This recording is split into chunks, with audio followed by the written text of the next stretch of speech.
Calisthenics are pretty safe, and the risk of getting seriously hurt is very low. And you can have some random weird accident, of course, but as a means of staying fit, bodyweight exercises are really good. And unless something strange happens, like your pull-up bar falls apart while you're on it, the only real injury that the average person runs into are some nagging joint irritations that can pop up. And of course, injury prevention comes down to making sure you use good technique and you progress appropriately. But that being said, some people will still get joint issues even though they're doing everything right, even though they're working with a completely reasonable program and using really great technique.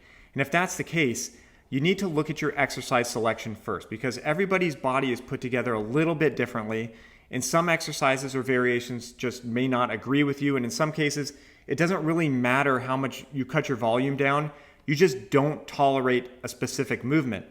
And that's how one arm chin-ups are for me. I've literally gotten golfer's elbow from doing a single repetition. So sometimes just replacing one exercise in your program can result in a total resolution of a chronic joint problem. And that can help you stay injury-free and train harder and stay more consistent and ultimately get better results. So the other thing you want to pay attention to is your tolerance to different repetition ranges.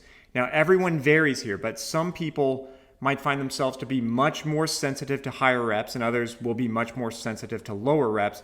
And yes, some people are just very tanky and resistant to injury regardless of the repetition range. But a lot of us are going to find ourselves much more likely to get injured when we train with higher reps or lower reps. And if that's the case for you, then how you program these can make a huge difference in your recoverable volume and injury risk. And I see this all the time as a coach, but to use myself as an example, I feel very safe with high reps. I'm not prone to those sort of repetition-induced injuries, so I really like the 12 to 20 or even 12 to 30 repetition range. And I can pretty much do as much of that as I want without running into any issues as long as my exercise selection is good. So for instance, I could do a couple hundred pull-ups a day and never run into issues with golfer's elbow or anything like that. However, heavy sets of 4 to 8 with weight, that's a totally different story, and I don't like to do very much of that because I'm way more likely to get injured.